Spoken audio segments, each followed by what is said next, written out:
Hello students, welcome to civil staff.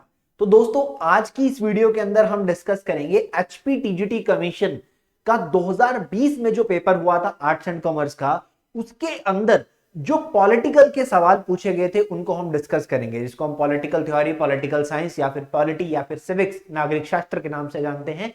तो SST का ये हमारा सबसे important one of the component है, जिसके अंदर बहुत सारे सवाल पेपर के अंदर पूछे जाते हैं। तो आज हम पॉलिटी के वो सवाल डिस्कस करने जा रहे हैं जो कि 2020 के आर्ट्स एंड कॉमर्स के टीजीटी कमीशन के एग्जाम में पूछे गए थे। तो दोस्तों, इस वीडियो के अंदर अगर आपको कोई भी सवाल या कोई भी डाउट लगता है तो आप नीचे दिए गए कमेंट सेक्शन में पूछ सकते हैं। अगर आपको ये वीडियो अच्छा लगे तो लाइक, कमेंट, शेयर करना मत भूलिएगा। तो चलिए बढ़ते हैं आज के सेशन की तरफ और डिस्कस करते हैं आज की क्लास के ये क्वेश्चन पॉलिटी के। तो देखिए, पहला प्रश्न जो इस एग्जाम में पूछा गया था वो ये था कि हमारा जो ओरिजिनल कॉन्स्टिट्यूशन है, हमारा जो ओरिजिनल संविधान है, वो कहां पे रखा गया है। भारत का जो मूल संविधान है वो कहां पर रखा गया है।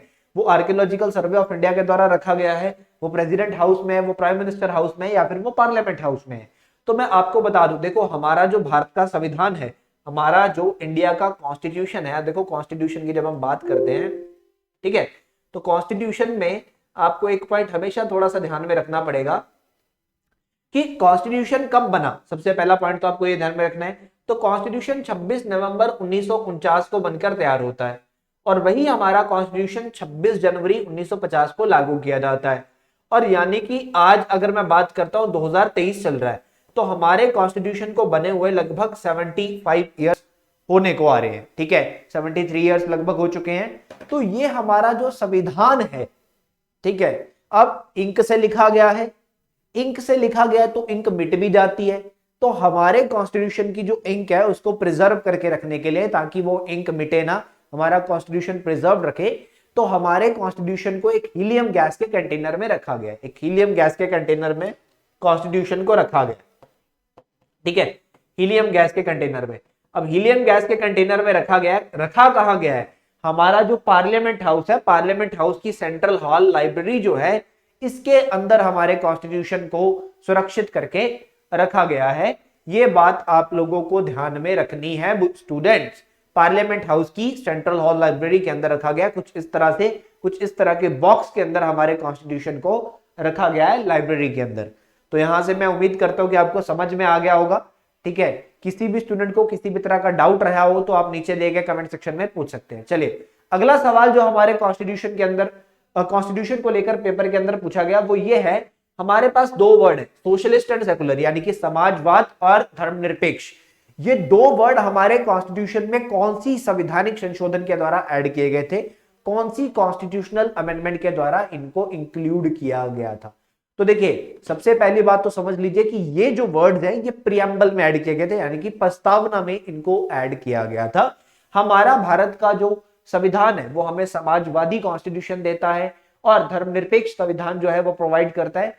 तीन वर्ड थे एक्चुअल में ये, जिनको ऐड किया गया था भारतीय संविधान के इस प्रेम्बल के अंदर, सोशलिस्ट, सेकुलर, और यहां पर हमारे कॉन्स्टिट्यूशन के प्रेम्बल में आता था यूनिटी ऑफ द नेशन, तो उसको unity and integrity of the nation declare किया गया था। यानी कि मैं कह सकता हूं इंटीग्रिटी जो था वो तीसरा वर्ड था, यहां पर ऐड किया गया भारतीय संविधान के अंदर।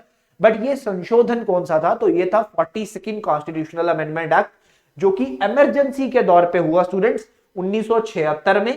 ठीक है, 42nd कॉन्स्टिट्यूशनल अमेंडमेंट जो कि 1976 में होती है, इमरजेंसी का दौर था। इंदिरा गांधी उस वक्त भारत देश की प्रधानमंत्री थी, फखरुद्दीन अली अहमद साहब उस वक्त भारत देश के राष्ट्रपति थे, जिन्होंने इस इमरजेंसी को इन्वॉक किया था, इमरजेंसी लगाई थी। और ये जो संशोधन था, ये जो 42nd कॉन्स्टिट्यूशनल अमेंडमेंट एक्ट था, ये बहुत सारे चेंजेस लेके आया था भारत देश के अंदर। जैसे फंडामेंटल ड्यूटीज भी इंट्रोड्यूस की गई, डीपीएसपी में कुछ आर्टिकल्स को इंसर्ट किया गया, और इसी के चलते हुए ये जो हमारा कॉन्स्टिट्यूशनल अमेंडमेंट था, इसको हम मिनी कॉन्स्टिट्यूशन भी कहते हैं, इसको हम मिनी कॉन्स्टिट्यूशन के नाम से भी जानते हैं। तो सोशलिस्ट, सेकुलर एंड इंटीग्रिटी तीन वर्ड प्रियम्बल में ऐड किए गए थे। तो ये है हमारा संविधान का प्रियम्बल, प्रस्तावना, जिसको हम कहते हैं preamble. We the people of India, हम भारत के लोग हैं जो कि भारत को एक sovereign, socialist, secular, democratic Republic बनाने की बात करते हैं, और भारत के लोगों को जस्टिस दिलाएंगे। किस तरह का जस्टिस, सामाजिक, आर्थिक, न्यायिक। ठीक है, इसके साथ साथ लिबर्टी दिलाएंगे। अब लिबर्टी किस तरह की, किस तरह की आजादी दिलाएंगे? लिबर्टी दिलाएंगे, यहां पर थॉट्स की, एक्सप्रेशन की, बिलीफ की, फेथ की, वर्शिप की, ये सब हम दिलाएंगे। इक्वालिटी देंगे, स्टेटस एंड अपॉर्चुनिटी की, और फ्रेटर्निटी को प्रमोट करेंगे। फ्रेटर्निटी का मतलब होता है भाईचारा लोगों में पैदा करेंगे, और देश की अखंडता, individual unity and integrity of the nation को हम बनाए रखेंगे। तो ये हमारा प्रियम्बल है, जो कि यहां पर 42nd अमेंडमेंट के द्वारा 3 वर्ड इसमें ऐड किए गए थे। Clear students? चलिए अगला क्वेश्चन जो पेपर में पूछा गया कि no person shall be a citizen of India if he has, ठीक है, वो व्यक्ति, कोई व्यक्ति भारत का नागरिक नहीं रहेगा अगर वो मतलब क्या?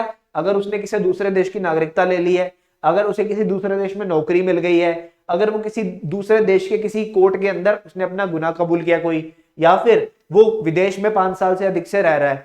तो देखो भारतीय संविधान का अनुच्छेद नंबर 9 जो है, यानी कि article 9 of the Indian constitution जो है, ये सिंपली एक चीज कहता है कि अगर कोई भारतीय नागरिक किसी अन्य देश की नागरिकता ले लेता है, अगर कोई भारतीय नागरिक किसी अन्य देश की नागरिकता ले लेता है, तो उसकी भारत की नागरिकता ऑटोमेटिकली रद्द हो जाएगी, क्योंकि भारतीय संविधान जो है वो सिंगल सिटीजनशिप के ऊपर टिका हुआ है। हम एक देश की नागरिकता के ऊपर विश्वास रखने वाले लोग हैं। हमारा संविधान हमें एक देश की नागरिकता की ही अनुमति देता है। तो अगर हम किसी अन्य देश में जाकर रहते हैं, वहां की परमानेंट रेजिडेंटशिप या फिर नागरिकता हमें मिल जाती है, सिटीजनशिप हमें मिल जाती है, तो हमारी भारत देश की जो नागरिकता है वो ऑटोमेटिकली रद्द हो जाती है। ये बात आप ध्यान में रखेंगे। तो इसीलिए ऑप्शन ए जो है वो मेरा सही उत्तर यहीं पे हो जाएगा स्टूडेंट्स। चलिए मैं उम्मीद करता हूं आपको समझ में आया। किसी भी स्टूडेंट को कोई भी डाउट होगा तो आप पूछ सकते हैं। ये कॉन्स्टिट्यूशन का पार्ट 2 है, सिटीजनशिप की हम बात कर रहे हैं। आर्टिकल नंबर 5 से 11 तक ये बात करता है, बट यहां पर हमने आर्टिकल 9 का इस्तेमाल किया। चलिए अगला सवाल है यहां पर, इनमें से कौन सी रिट है जो ये कहती है कि किसी अथॉरिटी का जो ऑर्डर है उसको क्वैश कर दिया, उसको रद्द कर दिया? तो देखिए भारतीय संविधान का सबसे इंपॉर्टेंट आर्टिकल जो है वो है आर्टिकल 32। हमारे कॉन्स्टिट्यूशन के जनक, हमारे संविधान के जो जनक थे बाबा साहेब अंबेडकर साहब, उन्होंने आर्टिकल 32 को यहां पर संविधान का सबसे इंपॉर्टेंट आर्टिकल कह के पुकारा। क्यों? आर्टिकल 32 ऐसा क्या है? आर्टिकल 32 है राइट टू कॉन्स्टिट्यूशनल रेमेडीज, यानी कि भारत में रहते हुए अगर किसी नागरिक को यह लगता है कि उसके मौलिक अधिकारों का शोषण हो रहा है, उसके मौलिक अधिकार उसको प्रोवाइड नहीं किए जा रहे, तो वो अदालत का सहारा ले सकता है उनको प्रोटेक्ट करने के लिए।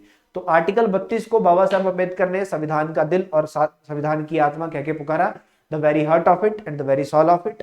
और यही बाबा साहेब अम्बेडकर ने जो यहाँ पर आर्टिकल 32 के अंदर 5 तरह की रिट्स इंक्लूड की गई।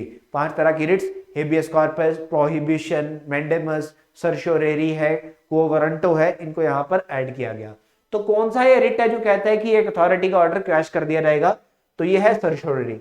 यह है सर्शोरेरी। ये कहता है कि एक हायर अथॉरिटी के द्वारा जो लोअर कोर्ट का जो ऑर्डर है उसको रद्द किया जा सकता है। चलिए आगे बढ़ेंगे स्टूडेंट्स। अगला सवाल है कि इनमें से कौन सा अनुच्छेद या आर्टिकल ये कहता है कि directive principles of state policy जो है ये कोर्ट के द्वारा एनफोर्स नहीं किए जा सकते? देखो ये चीज हम पहले से ही पढ़ते आ रहे हैं कि जैसे फंडामेंटल राइट्स होते हैं, मौलिक अधिकार, तो वो एनफोर्सेबल है कोर्ट ऑफ लॉ में। तो fundamental rights are justiciable in nature, so we can say that, हम कह सकते हैं कि वो यहां पर एनफोर्सेबल होते हैं कोर्ट ऑफ लॉ में। यानी कि अगर आपके मौलिक अधिकार आपको प्रोवाइड नहीं किए जा रहे, उनका शोषण हो रहा है, तो आप अदालत का, न्यायालय का सहारा ले सकते हैं। But in comparison to fundamental rights, DPSP यानी कि directive principles of state policy, राज्य नीति के निर्देशक सिद्धांत जो है ये इस दायरे में नहीं आते। राज्य नीति के निर्देशक सिद्धांत जो है ये कोर्ट में एनफोर्सेबल नहीं होते, क्योंकि ये नॉन जस्टिसिएबल इन नेचर है। ये क्या है? नॉन जस्टिसिएबल है। तो यहां पर इनकी बात अगर मैं करना चाहूंगा, ठीक है, तो ये आर्टिकल 37 है जो ये कहता है कि they are not enforceable by the court of law. They are not enforceable by the court of law. देखिए एक पॉइंट यहां पर आपको और भी समझना है, यहां पर आप ऑप्शंस को निगलेक्ट भी कर सकते थे। ऑप्शंस को निगलेक्ट कैसे कर सकते थे? जैसे मैंने आपको स्टार्टिंग में क्वेश्चन में ये क्लियर कर दिया कि हम डीपीएसपी की बात करते हैं, directive principles of the state policy की हम बात कर रहे हैं। अगर आप ऑप्शंस को देखेंगे तो इनमें से 2 ऑप्शन जो है वो डीपीएसपी में आती नहीं है, क्योंकि डीपीएसपी जो है ये आर्टिकल 36 से लेकर आर्टिकल 51 में डिफाइन किए गए हैं, और आर्टिकल 33 तो फंडामेंटल राइट का हिस्सा है, आर्टिकल 51A फंडामेंटल ड्यूटीज को लेकर आता है। तो 2 ऑप्शन तो सीधे ही नेग्लेक्ट हो जाते थे अगर आपने क्वेश्चन को ध्यान से देखा होता स्टूडेंट यहां पर। और ये एज इट इज क्वेश्चन मैं आपको करवा रहा हूं जिस तरह से पेपर में पूछे गए थे। चलिए अगले सवाल की तरफ पढ़ते हैं। अगला सवाल यहां पर क्या कहता है, देखते हैं। The council of ministers are collectively responsible to. देखिए इस तरह का सवाल अगर आपको याद है, जब मैंने आपको 2018 वाला पेपर करवाया था, मैंने उसमें भी करवाया था, बट वो सवाल जब उस वक्त पेपर में पूछा गया था तो वहां पर कलेक्टिवली वर्ड जो है वो मिसिंग था। तो मैंने आपको बताया था as per the article 75 of the Indian constitution, भारतीय संविधान के अनुच्छेद 75 के तहत जो काउंसिल ऑफ मिनिस्टर होता है, यानी कि मंत्रिमंडल जो होता है, मंत्रिपरिषद जो होता है, ये कलेक्टिवली रिस्पॉन्सिबल होता है लोकसभा को और इंडिविजुअली रिस्पॉन्सिबल होता है राष्ट्रपति को। ये बात आपको ध्यान में रखनी है। और यहां पर सवाल में कलेक्टिवली का वर्ड का इस्तेमाल किया गया है, तो इस प्रश्न का उत्तर क्या हो जाएगा, लोकसभा। लोकसभा बहुत ही आसान सा सवाल है।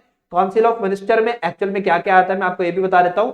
कैबिनेट मिनिस्टर्स आते हैं, कैबिनेट मिनिस्टर इसमें आ जाएंगे, मिनिस्टर ऑफ स्टेट इसमें आता है, और इसमें आते हैं deputy ministers, deputy ministers. Clear students? चलिए अगले सवाल की तरफ बढ़ते हैं। अगला सवाल देखते हैं क्या कहता है। What is the minimum age to become the prime minister of India if he she is the member of Rajya Sabha, अगर वो राज्यसभा के मेंबर है। तो देखिए सबसे पहले तो मैं यहां पर पार्लियामेंट की बात करना चाहूंगा, संसद की बात करना चाहूंगा। तो भारत के अंदर इंडियन पार्लियामेंट्री सिस्टम जो है वो 3 हिस्सों में बटा हुआ है। सबसे पहले लोकसभा है, उसके बाद राज्यसभा है, उसके बाद राष्ट्रपति है। ये तीनों ही भारतीय पार्लियामेंट्री सिस्टम का हिस्सा है, इंडियन पार्लियामेंट्री सिस्टम का हिस्सा है। अब भारत में लोकसभा है, राज्यसभा है, ये भारत के 2 पार्लियामेंट हाउसेज है। अब लोकसभा में मेंबर बनने के लिए आपकी आयु कम से कम 25 वर्ष होनी चाहिए, राज्यसभा का मेंबर बनने के लिए आपकी आयु कम से कम 30 वर्ष होनी चाहिए, और राष्ट्रपति बनने के लिए आपकी आयु कम से कम 35 वर्ष होनी चाहिए। अब प्रधानमंत्री जो होता है ना, प्राइम मिनिस्टर जो होता है, वो आइदर हाउस का मेंबर होता है। आइदर हाउस का मेंबर मतलब या तो वो लोकसभा का सदस्य होगा या वो राज्यसभा का सदस्य होगा, दोनों में से किसी एक ही सदन का वो सदस्य होगा। अब भारतीय संविधान के अनुसार यूं तो प्राइम मिनिस्टर बनने की कोई मिनिमम या मैक्सिमम एज डिफाइन नहीं की गई है, बट हम क्या पढ़ते हैं कि प्रधानमंत्री लोकसभा या राज्यसभा का मेंबर होता है। तो अगर प्रधानमंत्री जी लोकसभा से आते हैं तो उनकी आयु कम से कम 25 वर्ष की होनी चाहिए, और अगर प्रधानमंत्री जी राज्यसभा से आते हैं तो उनकी आयु कम से कम 30 वर्ष की होनी चाहिए, क्योंकि ये प्रधानमंत्री के लिए कोई स्पेसिफिक क्राइटेरिया नहीं है, ये उस हाउस का मेंबर बनने के लिए स्पेसिफिक क्राइटेरिया है। तो यहां पर दिखा गया कि प्रधानमंत्री जी अगर राज्यसभा से हो तो राज्यसभा का मेंबर बनने के लिए क्या आयु चाहिए होती है, 30 वर्ष चाहिए होती है। तो यहां पर इस क्वेश्चन का आंसर इसी पॉइंट से निकल आएगा। तो 30 वर्ष की आयु यहां से उत्तर हमारा निकल जाएगा। क्लियर हुआ स्टूडेंट्स? चलिए अगले सवाल की तरफ बढ़ते हैं। मैं उम्मीद करता हूं क्लियर हो रहा होगा। अगला सवाल देखते हैं। अब अगला सवाल कहता है कि विधान परिषद के अंदर, स्टेट की लेजिस्लेटिव काउंसिल के अंदर विधानसभा कितने मेंबर चुनती है, विधानसभा कितने मेंबर चुनती है। तो देखिए हमारा जो विधान परिषद है, सबसे पहले तो ये आर्टिकल अनुच्छेद 169 के तहत बनाया जाता है। आर्टिकल 169 यहां पर पावर प्रोवाइड करता है पार्लियामेंट को कि वो लेजिस्लेटिव काउंसिल को किसी राज्य में अबॉलिश कर सकती है या क्रिएट कर सकती है, ठीक है, उस राज्य के कंसेंट के बाद। अब यहां पर अगले पॉइंट में अगर मैं चलता हूं तो राज्य के अंदर जो विधान परिषद होता है उसके अंदर जो मिनिमम मेंबर होते हैं वो होते हैं 40, ठीक है, और मैक्सिमम होते हैं 1/3। मैक्सिमम कितने होते हैं, 1/3 स्ट्रेंथ किसकी, विधानसभा की। ये स्ट्रेंथ यहां पर बताई गई है।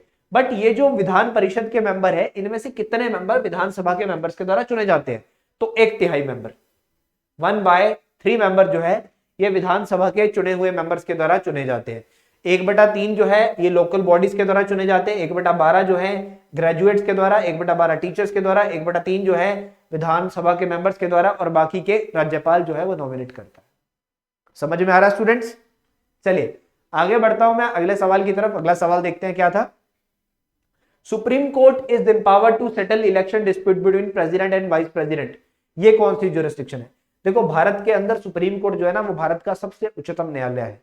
अब सुप्रीम कोर्ट भारत का अपेक्स कोर्ट है और सुप्रीम कोर्ट के पास कुछ ज्यूरिसडिक्शन है, कुछ विशेषाधिकार हैं, कुछ शक्तियां हैं। तो इनमें से किस विशेषाधिकार या शक्ति का इस्तेमाल करते हुए सुप्रीम कोर्ट जो है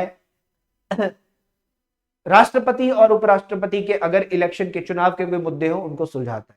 तो ये होती है ओरिजिनल ज्यूरिसडिक्शन स्टूडेंट्स, ये होती है ओरिजिनल ज्यूरिसडिक्शन।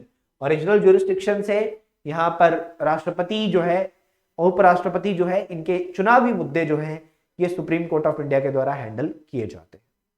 चलिए अगले सवाल की तरफ बढ़ते हैं। अगला सवाल यहाँ पर क्या कहता है, हाँ जी, ओरिजिनल ज्यूरिसडिक्शन में कुछ बातें और मैं आपको ध्यान में रखने के लिए बता देता हूँ। ओरिजिनल ज्यूरिसडिक्शन, अगर किसी राज्य या केंद्र के बीच में विवाद हो रहा हो तो वो भी ओरिजिनल ज्यूरिसडिक्शन के तहत सुप्रीम कोर्ट हैंडल करता है। अगर दो या दो से अधिक राज्यों के बीच में कोई विवाद हो रहा हो वो भी सुप्रीम कोर्ट इसी ज्यूरिसडिक्शन के तहत हैंडल करता है। अपैलेट ज्यूरिसडिक्शन होता है किसी केस को अपील करके लेके जाना छोटे कोर्ट से हायर कोर्ट तक, ठीक है। और एडवाइजरी ज्यूरिसडिक्शन होती है कि जब जब राष्ट्रपति को सुप्रीम कोर्ट की एडवाइस की जरूरत पड़ती है तो राष्ट्रपति को सुप्रीम कोर्ट की एडवाइस मिलती रहे। और मिसलेनियस ज्यूरिसडिक्शन जो ऑप्शन में था वो फीचर ही नहीं है इंडियन कॉन्स्टिट्यूशन का, वो अमेरिकन कॉन्स्टिट्यूशन का फीचर। चलिए, एडमिनिस्ट्रेटिव फंक्शन कौन से होते हैं एक विलेज पंचायत के, विलेज पंचायत के एडमिनिस्ट्रेटिव फंक्शन पूछा गया है। तो देखिए, सड़कों की मेंटेनेंस करना ये भी पंचायत का कार्य होता है, ठीक है। सैनिटेशन एंड ड्रेनेज को मेंटेन करना ये भी होता है। बरियल एंड क्रेमेशन ग्राउंड यानी कि बेसिकली किसी का अंतिम संस्कार करने के लिए, दफनाने के लिए ग्राउंड बनाना, वो भी यहाँ पर पंचायत का कार्य होता है। तो ऑल ऑफ दीज मेरा आंसर यहाँ पे हो जाएगा, ऑल ऑफ दीज मेरा आंसर यहाँ पे हो जाएगा स्टूडेंट्स। चलिए अगले सवाल की तरफ बढ़ते हैं। अगला सवाल यहाँ पर क्या कहता है, इमरजेंसी के वक्त इनमें से कौन सा मौलिक अधिकार जो है वो सस्पेंड नहीं होता है। यानी कि सवाल ये कहता है कि सारे मौलिक अधिकार सस्पेंड हो जाते हैं एक्सेप्ट, यानी कि किसको छोड़कर, ठीक है। Right freedom of assembly without arms, freedom of speech and expression, freedom of association, personal liberty. तो देखिए बच्चे, ये होता है आर्टिकल 21। आर्टिकल 21 क्या है, आर्टिकल 21 है right to life and personal liberty, right to life and personal liberty. ये अबॉलिश नहीं होता, ये रद्द नहीं होता, ये आपका हर वक्त रहता है, ये हर वक्त बने रहता है। चलिए अगला सवाल है कि प्लानिंग कमीशन ऑफ इंडिया किस तरह की बॉडी है। देखिए, प्लानिंग कमीशन ऑफ इंडिया की अगर मैं बात करता हूं, पहले भारत में पंचवर्षीय योजनाएं चलती थी, 5 ईयर प्लान्स, ठीक है। इनको रेगुलेट करने का काम प्लानिंग कमीशन ऑफ इंडिया करता था। 1934 में भारत में एक किताब आती है प्लान्ड इकोनॉमी फॉर इंडिया, ये किताब लिखी थी एम विश्वेश्वरैया जी ने। उसके बाद 1938 में भारत में नेशनल प्लानिंग कमेटी बनती है under the command of Pandit Jawaharlal Nehru, और उसके बाद भारत में प्लानिंग का कार्य शुरू होता है। तो मार्च 1950 में भारत में एक बॉडी बनाई जाती है जिसका नाम था प्लानिंग कमीशन ऑफ इंडिया, और इसका कार्य था भारत में पंचवर्षीय योजनाओं को रेगुलेट करना। 1951 में हमारा पहला 5 ईयर प्लान आता है और चलते जाते हैं। हमारा जो लास्ट 5 ईयर प्लान था वो 12वां 5 ईयर प्लान था, और ये जो 12वां 5 ईयर प्लान था इसके जो वाइस चेयरमैन थे वो थे मोंटेक सिंह आहलूवालिया, क्योंकि चेयरमैन तो खुद प्रधानमंत्री होते हैं। और हमारा जो पहला 5 ईयर प्लान था उसके वाइस चेयरमैन थे गुलजारीलाल नंदा स्टूडेंट्स। तो प्लानिंग कमीशन ऑफ इंडिया एक कॉन्स्टिट्यूशनल बॉडी नहीं था, ये एक नॉन कॉन्स्टिट्यूशनल नॉन स्टैट्यूटरी था। तो नॉन कॉन्स्टिट्यूशनल नॉन स्टैट्यूटरी की अगर मैं बात करता हूं, यहां पर मार्कर का issue, non constitutional non statutory की इशू बात करता हूं, तो ये एक एग्जीक्यूटिव बॉडी था, ये एक एग्जीक्यूटिव बॉडी था। चलिए अगला सवाल है, union constitution committee appointed by the संविधान सभा constituent assembly was headed by, इसको कौन हेड करता था। तो देखिए स्टूडेंट्स, आपको इतनी बात यहां पे समझ लेनी है कि हमारे संविधान के अंदर कुछ माइनर कमेटीज थी, कुछ मेजर कमेटीज थी जब कॉन्स्टिट्यूशन को बनाने का प्रोसेस चल रहा था। तो मेजर कमेटी में से एक कमेटी है यूनियन कॉन्स्टिट्यूशन कमेटी। तो इस कमेटी को हेड कर रहे थे पंडित जवाहरलाल नेहरू जी, ठीक है। जैसे drafting committee Baba Saheb Ambedkar, steering committee Rajendra Prasad, union powers committee Nehru ji, union constitution committee भी Nehru ji, provincial constitution committee Sardar Patel, advisory committee on fundamental rights Sardar Patel, rules procedure committee Rajendra Prasad, states negotiation committee Jawaharlal Nehru, ठीक है। तो ये कुछ कमेटी थी। चलिए अगला सवाल यहां पर कहता है, जो हमारे पेपर में आता है, कि इनमें से किस एक्ट को हम, इनमें से कौन सा एक्ट जो है वो बेसिस है या ब्लूप्रिंट है भारतीय संविधान का, भारतीय संविधान का ब्लूप्रिंट। तो भारतीय संविधान का ब्लूप्रिंट हम कहते हैं the government of India act of 1935 को, 1935 का जो हमारा गवर्नमेंट ऑफ इंडिया एक्ट है, इसको हम कहते हैं ब्लूप्रिंट और basis of the Indian constitution, क्योंकि इसके सिद्धांतों के ऊपर हमारे संविधान की रचना की गई है स्टूडेंट्स। क्लियर। चलिए अगला सवाल, भारतीय संविधान के किस भाग के अंदर यूनियन टेरिटरीज को डिफाइन किया गया। देखिए इनिशियली हमारे पास यूनियन टेरिटरीज नहीं थी, जब भारत आजाद हुआ था 1947 में, तो उसके बाद पहला कार्य यह किया गया था स्टेट्स की एस्टेब्लिशमेंट को लेकर। तो 1950 में जब हमारा संविधान लागू हुआ तो हमने स्टेट्स को 4 हिस्सों में बांट रखा था, ABCD, हमने स्टेट्स को 4 हिस्सों में बांट रखा था, ABCD के 4 हिस्से, ABCD के 4 हिस्सों में हमने इसको बांटा हुआ था। अब ABCD में बटी हुई है, उसके बाद 1953 में पहली स्टेट भाषा के आधार पर फॉर्म होती है जिसका नाम था आंध्र प्रदेश, आप सबको पता है। फजल अली कमीशन उस वक्त बनाया जाता है और 1956 में 1956 में भारत सरकार लेके आती है स्टेट रीऑर्गेनाइजेशन एक्ट। और ये जो स्टेट रीऑर्गेनाइजेशन एक्ट आता है भारत के अंदर, इसको लेके आने के लिए 7th कॉन्स्टिट्यूशनल अमेंडमेंट किया जाता है और इसी कॉन्स्टिट्यूशनल अमेंडमेंट के तहत यूनियन टेरिटरीज जो एबीसीडी क्लासिफिकेशन था इसको रद्द करके स्टेट्स और यूटीज दो हिस्सों में बांट दिया जाता है। तो यूटीज इस वक्त पहली बार इंट्रोड्यूस की गई थी, तो मैं कह सकता हूं यूटीज इंट्रोड्यूस होती है by the state reorganisation act, the 7th constitutional amendment act, और पार्ट 8 जो था वो ऐड किया गया था क्योंकि पार्ट 7 तो हमारे संविधान में है ही नहीं है। पार्ट 8 जो था इसको इंसर्ट किया गया था। चलिए, तो स्टेट रीऑर्गेनाइजेशन एक्ट कौन से वर्ष में आया, ये अगला सवाल था पेपर के अंदर आया हुआ। दोनों सवाल एक दूसरे से कनेक्टेड थे और दोनों सवाल एक साथ पूछे गए। तो हाल ही में मैंने आपको बताया कि स्टेट रीऑर्गेनाइजेशन एक्ट भारत में कब आया था, 1956 में। 1956 में फजल अली कमीशन की रिकमेंडेशन पे भारत सरकार जो है स्टेट रीऑर्गेनाइजेशन एक्ट लेके आती है और स्टेट्स की फॉर्मेशन की जाती है 1956। चलिए, अगला सवाल है the first women president of India. First women president of India. अब ये सवाल पेपर में 2020 के आर्ट्स एंड कॉमर्स के पेपर में पूछा गया है, बट ये सवाल काफी पुराना है क्योंकि भारत देश के अंदर जो पहली महिला राष्ट्रपति हैं वो 2007 के अंदर अपॉइंट की गई थी। इनका नाम है प्रतिभा सिंह पाटिल। 2007 से लेकर 2012 तक इन्होंने कार्य किया है। प्रतिभा सिंह पाटिल, प्रतिभा सिंह पाटिल, प्रतिभा सिंह पाटिल। उसके बाद रामनाथ कोविंद रहे, सॉरी उसके बाद प्रणब मुखर्जी रहे, उसके बाद रामनाथ कोविंद रहे और अभी Draupadi Murmu ji second women president जो है वो कार्य कर रही है। चलिए, अगला सवाल, इनमें से भारत के ऐसे कौन से प्रधानमंत्री हैं जिनकी मृत्यु अब्रॉड में हुई थी, जिनकी मृत्यु अब्रॉड में हुई थी? पंडित जवाहरलाल नेहरू नहीं, गुलजारी लाल नंदा नहीं, मोरारजी देसाई नहीं। तो भारत के आज तक एक ही ऐसे प्रधानमंत्री रहे जिनकी मृत्यु भारत देश के बाहर हुई है। उनका नाम था जय जवान जय किसान का नारा देने वाले श्री लाल बहादुर शास्त्री साहब, लाल बहादुर शास्त्री जी। 1964 से लेकर 1966 तक भारत देश के प्रधानमंत्री रहे। तो यह है नन ऑफ दीज, क्योंकि ये ऑप्शन में इनका नाम है ही नहीं। नन ऑफ दीज हमारा उत्तर हो जाएगा, इनमें से कोई भी नहीं हमारा उत्तर हो जाएगा स्टूडेंट्स। चलिए, अगला सवाल, सिक्किम में राज्यसभा की कितनी सीटें? सिक्किम में राज्यसभा की कितनी सीटें? तो देखिए, जो राज्यसभा की सीटें होती हैं ये जनगणना के आधार पर बांटी जाती हैं, पॉपुलेशन के आधार पर इनका निपटारण जो है वो किया जाता है। तो राज्यसभा में कितनी सीटें हैं सिक्किम के अंदर? एक सीट है, सिर्फ 1 seat. Option A should be the right answer, only 1 seat. ये आप देख सकते हो किस राज्य में कितनी है, किस राज्य में कितनी सीटें, यहां से आप पहचान सकते हैं, यहां से आप पहचान सकते हैं। Clear students?